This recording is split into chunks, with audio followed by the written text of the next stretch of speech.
Ciao, nous sommes Franco et Vale et vous êtes en train de regarder les voyages de l'Arche Perino. À la limite entre la Basse-Normandie et la Bretagne se trouve l'un des lieux les plus intéressants et les plus fascinants du monde, la baie du Mont-Saint-Michel. Le Mont-Saint-Michel est considéré comme l'une des merveilles du monde occidental pour son exceptionnelle beauté. Le Mont-Saint-Michel est un lieu enchanté qui semble tout droit sorti d'un conte de fées.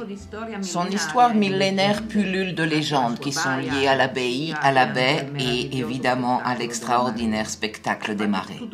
Tout cela fait du Mont-Saint-Michel un des lieux les plus visités de toute la France. La baie du Mont-Saint-Michel est au centre des plus grandes marées qui existent en Europe. Et il faut faire attention parce qu'il y a aussi le phénomène des sables mouvants. À marée basse, l'eau se retire de plus de 25 km. Et 12 heures plus tard, la mer revient avec grande rapidité sous forme d'une vague haute plus ou moins de 50 cm qui arrive avec grande rapidité. Et rappelons-nous que Victor Hugo disait que la marée au Mont-Saint-Michel arrive plus vite qu'un cheval au galop.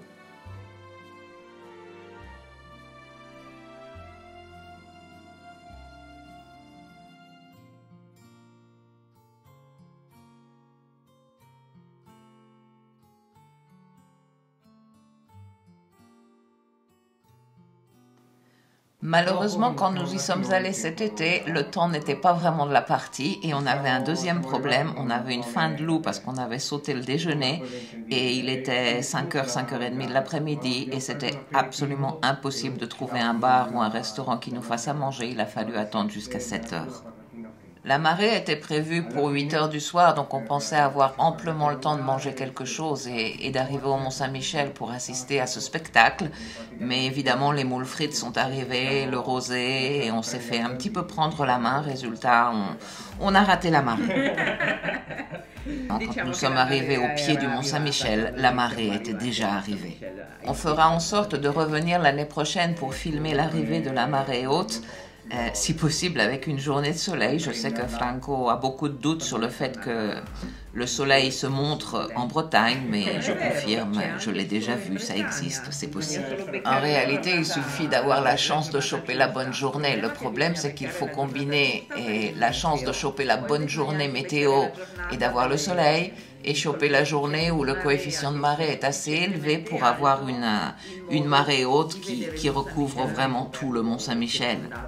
Lorsque le coefficient de marée est supérieur à 100, l'eau recouvre jusqu'au pied de la nouvelle passerelle qui a été faite, qui a été terminée il y a quelques années et qui offre un panorama absolument exceptionnel. Effectivement, maintenant, il n'est plus possible de se garer au pied du Mont-Saint-Michel. Il faut se garer dans le grand parking qu'il y a à quelques kilomètres de là.